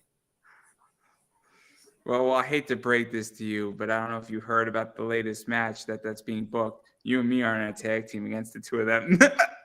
Oh boy. Well, guess who's riding the apron? Pulling that Yeah. card. That's how you get out of that one. Devin Moore taught me that a long time ago. Who do we got? The Bev and Eric Riot? All right. I'm on the apron. All right, buddy. That was a crazy match between Ron Mathis and Bobby Beverly. It was a 60-man Iron Man death match. That was one of them like when I first put it on, like I thought to myself, like, damn, this is really long. Like, am I gonna actually watch this whole entire thing? And then I looked at the time and I'm like, holy shit, they only got like 20 minutes left. Yeah, I gotta finish this. I watched that. I'm like, holy shit, what the fuck is wrong with these two people? What the fuck is wrong with them? Like, and they bled buckets. To do this, it takes a special breed. I don't want to like sound insulting and say, oh, you just gotta be a little loose up here, but there's a saying with I'm an investor and I'm a very interesting investor. I'm what is known as a contrary investor, and I understand what you're saying completely. Where for me, when there's a fire in a company, I run into those companies and I've been rewarded very nicely for it. And it takes somebody who is a very special investor to be able to do that and have balls and the wherewithal to withstand it, because I get rewarded for it. But people think I'm crazy. And I say, you are not like this breed. And I'm not saying I'm a deathmatch wrestler. It's not the same, because I don't want to do that type of wrestling if I was ever to enter a ring. No, but I get what you mean by like what you're saying. It's just it takes a certain, not everybody can do it. Like no matter what, not everybody is willing to invest in a company like you said and turn it around. Not everybody is willing to stand there and get beat with sharp objects and bleed everywhere.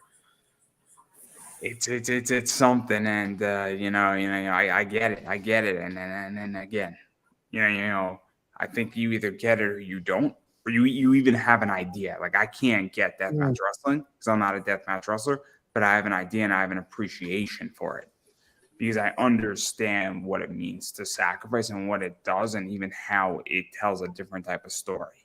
And look, I mean, there are people who have serious injuries because of this shit. It's shit that we carry with us forever. It's the things that we're willing to do. Like we're willing to just like, yeah, you know what? That scar, like for instance, Matt has a scar right here. I have a picture of it when they cleaned it up when it was still wide open. I'm like, oh my God. Like the thing, it looked gross. But he's got to live the rest of his life with that scar. When he looks in the mirror, he has that scar right down the side of his face. And does he regret it? I don't think so. I don't think so at all.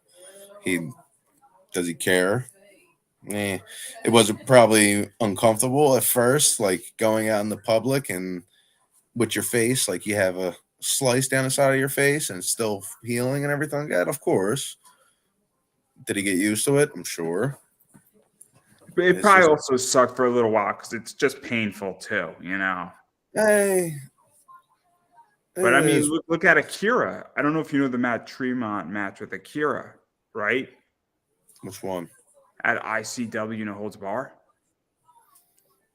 After the match, Akira had to be rushed to the hospital. And on my show, he lifted up his shirt and he showed like where like a light tube was almost stabbed into him by Matt. and it really cut deep, and he lost a bunch of blood, and he had to be rushed to the hospital. And he didn't blame Matt or anything like that. It wasn't like that. It was just one of those things. No, it's a freak accident. But Yeah. it was a nasty wound.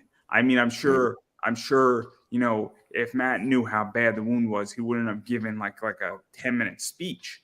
He probably would have cut it down a little bit, but I don't think Matt knew, because after the match, I was like, I think Akira needs to go to the hospital, guys. I don't think we need a 10-minute Matt Tremont speech right now. It was kind of like with Bam Sullivan, where Bam was pretty fucked up with the Danny Havoc championship. And it was like, maybe Bam needs some medical attention. We shouldn't be going through a 25-minute speech. Yeah. I mean, but at the same time, like in certain situations like that, when your adrenaline's going, you don't even realize that any of that's happening. Like you don't really feel it, especially you're cut from other angles and stuff like that. Certain cuts probably hurt a little worse than others. Like you won't even realize certain things. And then it's like as time goes on, whoa, wait a minute, that's very warm. Oh shit, I'm bleeding a lot more right there. Like I didn't know that I had glass. I pulled 2 chunks of glass that big. There's a video of it. Of glass I pulled out of my ass cheek. I had no idea that I had it in there when I'm walking throughout the end of the match. I do grab at it because I felt like I did get stabbed, but I didn't know until I went to go get cleaned off. I sat down and I felt the sharp pain. I'm like, ooh. Then right then and there, I knew, hey, I got some glass in the old butt cheek. Very uncomfortable. But you just I can imagine. I can imagine. I have a high pain tolerance for a lot of reasons, and I know what pain looks like, and I know what pain feels like, and I can imagine what the shit was that, and you just felt it and it shot up, right? It didn't shoot down; it shot up. Bro, I had to deal with it because I never went to go get stitches. I'm laying on the ground, and I have 2 people. One person spreading my ass cheeks. The other one's gluing the hole shut, but the hole was very like awkwardly shaped that it was just like it was somewhat in the spot that it was in. It was kind of damn near impossible to stay glued. It was basically in a groove, so it bled. I bled probably for about a week and a half, 2 weeks, almost. Bled every single day. I had a pet like I would get a gauze pad and tape it. And it felt I walked around with a wedgie all day long. It was the worst thing. Oh my god. I'm getting PTSD thinking of it right now. Oh shit. It was a nightmare. Dude, when you like just go like I should have went and got stitches. But I'm not going to the hospital. Like I'll go to the hospital if anything else on me is cut. The fact that like it's where it was, I'm gonna go into the hospital. Yeah, I'm gonna need you guys to sew my butt cheek back together. Is it crucial? Was I bleeding out a whole super lot? Not really, but I'm still bleeding a lot. Like every time I went to change the pad was always soaked in blood, and I would change it at least like 2 or 3 times a day. Coating it in friggin' Neosporin and peroxide. Oh, it was a nightmare. Every time you go to the bathroom, you got to get a shower right after to make sure it's thoroughly cleaned. It was a nightmare. I don't wish it on anyone, but that's crazy. That's crazy. Do I regret it? No, I don't regret it at all. For the simple fact that what I hit on Dale Patrick's looked pretty friggin' cool on camera. So Dale Patrick has had his raw ass shoved into glass too, so he probably knows exactly. Oh yeah, he's willing to slice his ass cheek. To me, it was like more of a surprise. I was like, ah, dude, these pieces. I still have the glass too. I was waiting until I establish some type of name, and then I'll sell them to somebody. Say, hey, you want some ass glass? I'll sell them to somebody with a copy of the video of me pulling them out, so it's proof. Done deal. It's so bad in so many ways. I do not want any part of that. I'm gonna let everybody know. I'll put them in like a card kit, like how you put trading cards. I'll put them in that plastic so you don't have to physically touch them. Put them in like or a baseball case, little box or something like that with a picture of me pulling them out. I don't know. You should, it's not like I'm completely. I'll throw you an idea here. What you should really do is that you should make it like a relic card, and it'll be a 101. I didn't hear that so last bad. It's so bad at so many levels. So bad at so many levels.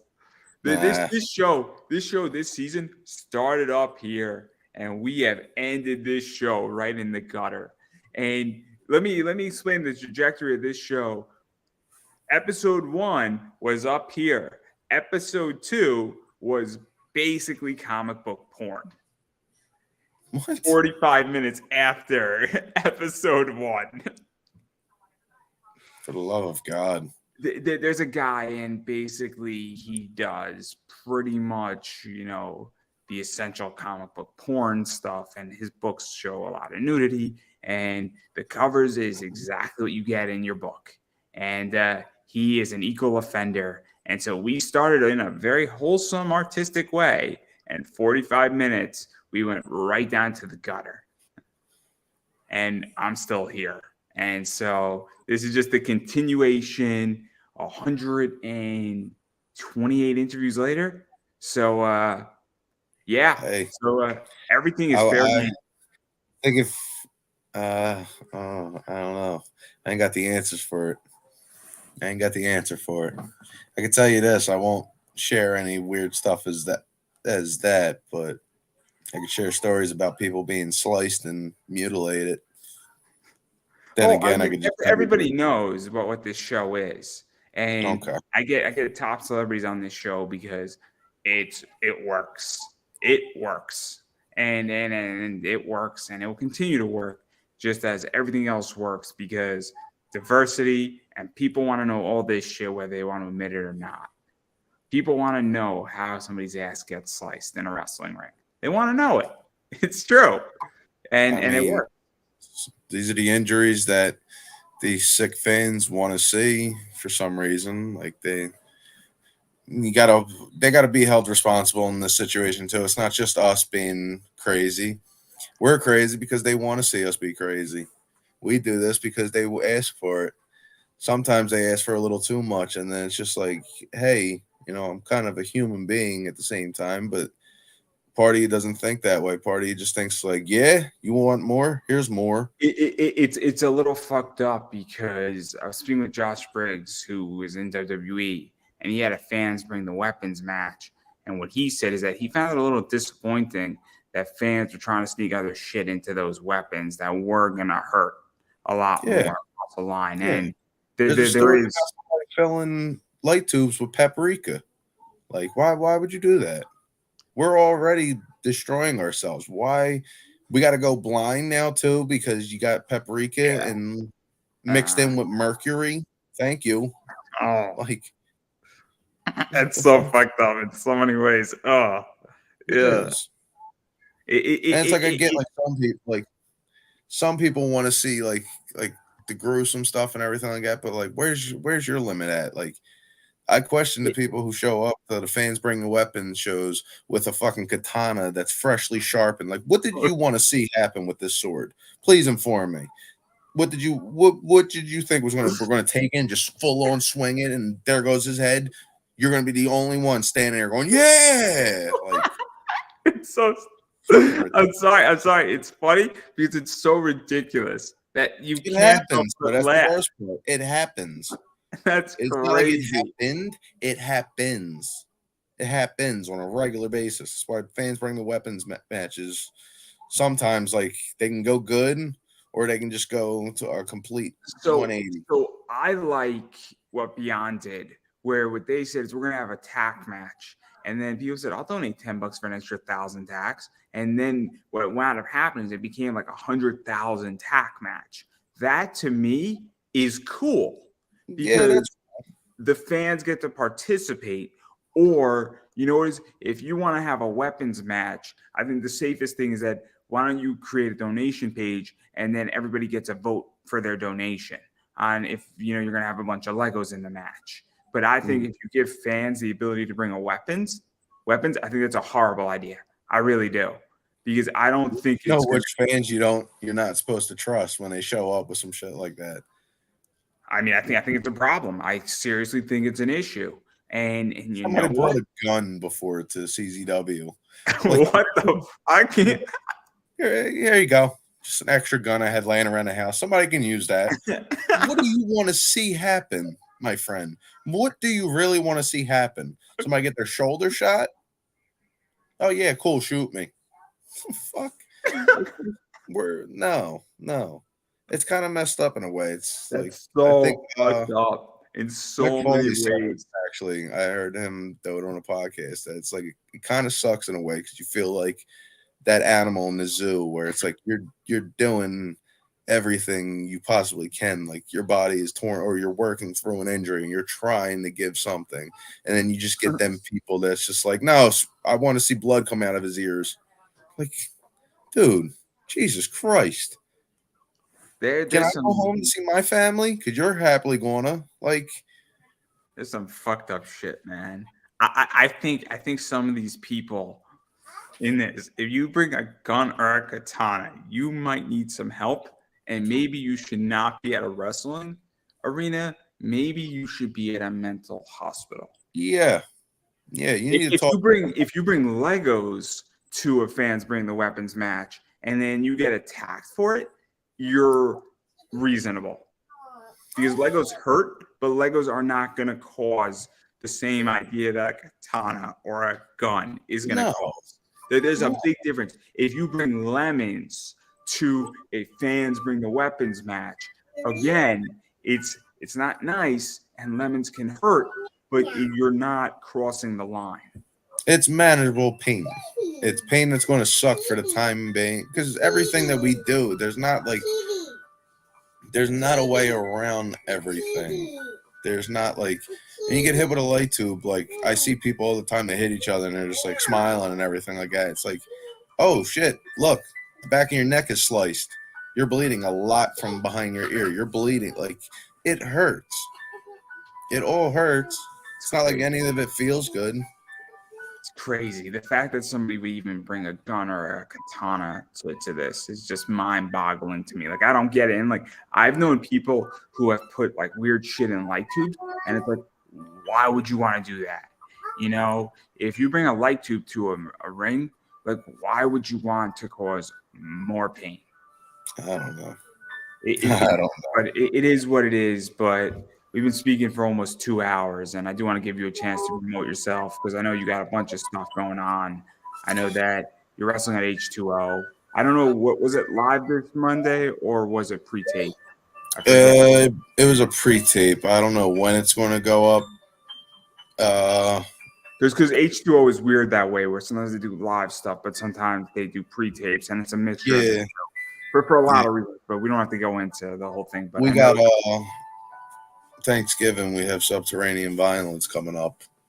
That's not on Thanksgiving because Beyond is doing Thanksgiving. I don't think Matt is. No, we're. I believe it's supposed to air. What? No, but isn't it supposed to air Thanksgiving? Yeah. Oh. Yeah. It's another pre-tape basically, but it'll be airing Thanksgiving to the best of my knowledge. That's the only one I can think of that's coming up. And then there's shows after that. Ask me what they are. December. I think what Sawyer Rec has a match with Matt, I think, right? Yeah. That's the only one I know from that show. And I think is that going to be live or is that not determined yet? Because I don't know. It's I know when I show up and they tell me. Well, I'm just excited to see it because I love. If I see Smart Mark Gary walking around, then I know we're going to be live. If I don't see Smart Mark Gary and I see Chando walking around with a camera, I know that eventually he'll be up. Yeah, Chando walks around, sometimes has shoes on. Never fails to laugh on camera or talk to somebody while he's filming. You gotta love it.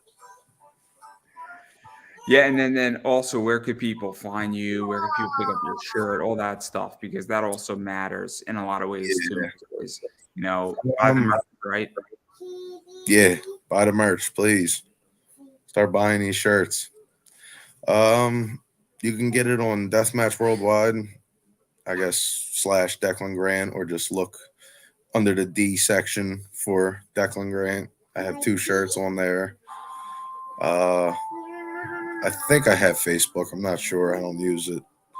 Instagram mainly, and then Twitter, Grimy Bastard or Declan grip, whatever one you find. And yeah, I know I promote myself very well. I Well, tell you the truth, I drank this cup of coffee and I'm dead tired now. So you are getting miserable, ready to scream, Declan. well, I'm not going to push It's you too basically much. at a 6 right now. This is before I get to the level when I walk through the curtain and I want to take somebody's face off. So Well, I'm glad I'm not on the other side of that yeah, curtain. Believe me, I wouldn't last 2 seconds. I would just roll in the fetal position, suck my thumb in. So. yeah. Good luck. Good luck with that. I'll figure out a way to get to something. One And of then the I'll best things sneak with in and usher homicide you in. classes, Whoa. best things with homicides classes was when somebody wants to curl up in a ball, like you just said. Joint manipulation. Stick your finger in certain areas of their body. They'll move for you. They'll either move for you or they will scream like little girls. And there's nothing they can do in that situation. They will Well, be. I have my own methods to handle people, but my methods are not nice. So I'm a mean person in certain areas. I got no problem admitting that, but I have a hell of a wrist lock. I have a hell of a fish hook. I have a great. I had I used to do martial arts, and I don't walk the same way due to physical disabilities. So this sensei slash Kiyoshi was teaching me all this stuff that was not in the curriculum, but could save my life. So at the end That's of what I the day, learned before I learned how to wrestle. That's the best part. That was training 101 with homicide beginners class. Learn how to protect yourself before you learn how to get in there and actually perform and work with somebody. Like every hold he showed, he had 2 different demonstrations. He said, "Work, be a dick. Work, be a dick. Work, dick." That was how he demonstrated.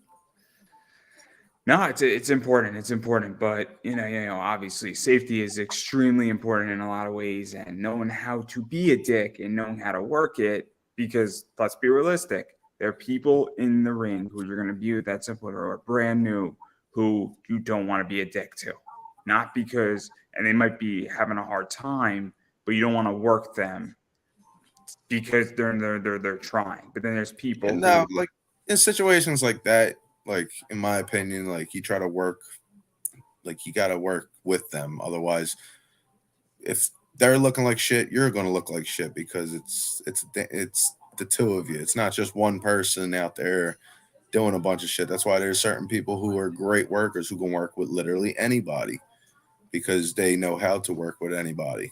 Like I was referring to the issue with 3D where Bubba Ray was on a show and he was saying that he was gonna hit somebody and put them through something like backstage because he wasn't getting it and he was purposely being oppositional, and there was getting to a point where basically Devon and Bubba Ray needed to be a dick to him in the ring so that he would stop acting like an asshole and actually start doing his job, and that's a little different too. Well, yeah, that's a different situation because that's somebody who knows better and is just purposely being a dick. So it's like, all right, that's what you're gonna do. Check them real quick. Like, let them know, like, hey, listen, this is gonna go one of 2 ways. Either we play ball, or everybody gets to see you get the dog shit beat out of you in a safe way. There's so many different ways. Like you can work with somebody, you can safely beat the shit out of them. Like it's just there's ways to do it. You could lay your stuff in, you could be snug, stiff, whatever, but there's ways to do it that like they know either you got to start playing ball or this is going to be a long night for you.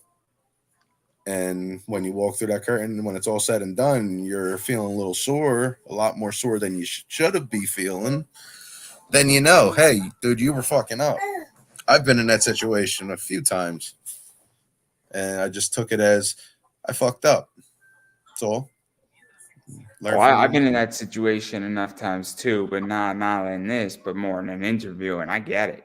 I get it completely. But again, The world's more physical. So when you mess up in my world, it's more physical than verbal. Sometimes it can be verbal, but it's a physical world. So you slip up, you mess up, because it's a risk. You slip up and you mess up, you can paralyze somebody or just hurt somebody. And it's like some people earn their living by wrestling, and other people have jobs that they got to go to. You can't go to work if you're broken. Like, you can't go to work with a broken neck. Nobody's going to employ you. And you can't claim no disability, or you can't claim workman's comp or anything like that, because it didn't happen on the job. It happened on your spare time. So what happens? You lose it. Exactly. Moral to the story: don't be a dick. You end up a dick. You end up getting treated. Moral to the story: I know tricks. That is true. Fair warning: I know tricks. I know plenty of tricks shit for kids. It's a saying. Just don't be a dick, and you'll be fine. There's a reason why I get interviews with a lot of top people, because I'm not a dick, and there's plenty of fucking other podcasts that the hosts are dicks and they do not get the same clout. Because guess what? When you're a dick, it might take a few, people to figure it out, or a little bit of time, but you will be found out that you're an asshole and you're a dick, and nobody wants to hang out with a dick. I'm just saying, in which that's what it is. But I digress. I'm going to let us get out of here, but I'm going to quickly promote everything I got. So all my social media is down below. It's Pop Anime Comics on Twitter, Instagram, Facebook. YouTube is Pop Anime Comics. I have my own T-shirt on Redbubble. It's in the link up above. So you could buy my T-shirt. It's making fun of some Gundam stuff. Taco Bell, the most interesting man in the world.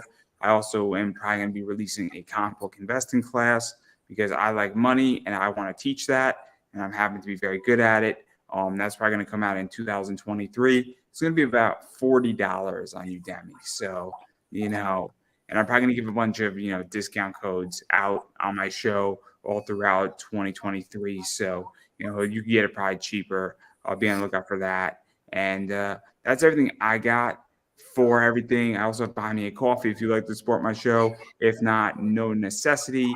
Again, no, I do sell ad spaces on this show as well. So keep that in mind too. We could talk about that if anybody's interested in all that stuff. But that's all I have. And I'm going to give you the final word. Don't be a dick, or you get dealt with.